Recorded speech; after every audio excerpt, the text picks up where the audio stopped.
നീ കെട്ടാൻ വന്ന പാർവതി ഞാനും തമ്മിൽ വലിയ പരിചയമൊന്നുമില്ല. പക്ഷെ എനിക്ക് അവളെ 5 വർഷമായിട്ട് ഇഷ്ടമാണ്. അവക്കറിയോ? പിന്നെ പിന്നെ അതുകൊണ്ട് നീ ഇതിന് മുൻമാറണം. പിന്മാറണമെന്നില്ലേ? മുന്നേ മാറിയ അത്രയും നല്ലില്ലേ?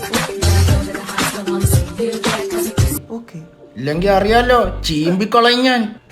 അവന്റെ കൊക്കിൽ കൈയിടാത്തേണ്ടി.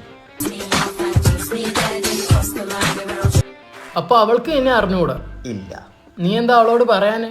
പറ. എന്ത് പേടിത്തൂറിയാണോ? മാസിന് പറ. അണ്ണന് സ്ത്രീകളെ കണ്ടാ വിറയ്ക്കും. എന്ത്? കാല്. പക്ഷേ എന്റെ വിറക്കില്ല. എന്ത്?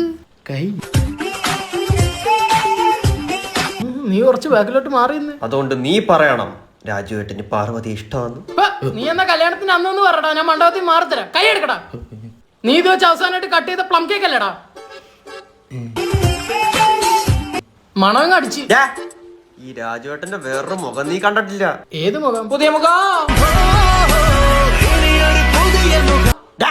എന്റെ പൊന്നേട്ട പകല് മിണ്ടാൻ മടിയാണെങ്കിൽ രാത്രി പോയി മിണ്ടെന്നും പറഞ്ഞ ആ കൊച്ചിന്റെ വീട്ടിൽ പറഞ്ഞു വിട്ടതാ. എന്നിട്ട് അവളുടെ അച്ഛന്റെ എന്തോ തൂങ്ങിക്കിടക്കുന്നുണ്ട്, പേടിച്ചിങ്ങിറങ്ങി. എന്തോ കണ്ട്? അവളുടെ അച്ഛൻ പട്ടാളത്തിലല്ലേ, എന്തോ തോക്കോ ബോംബോ തൂങ്ങിക്കിടക്കുന്നുണ്ട്. എന്തായാലും വെടിയോട്ടൊന്നും ഇറങ്ങി. എന്തായാലും എനിക്ക് ഇതിന്ന് ഒഴിയാൻ പറ്റത്തില്ല. എന്താ എന്താടാ? അല്ല എന്താ ചേട്ടൻ പറഞ്ഞു കേട്ടില്ല? അപ്പൊ നിനക്ക് പെണ്ണുങ്ങളടുത്തുണ്ടാ പേടി, ആണുങ്ങളടുത്തോ? അത് മാസാ. അപ്പൊ ആ രീതിയിലൊന്ന് ട്രൈ ചെയ്തു. അതിനെങ്കിൽ ഞാൻ പോട്ടെ.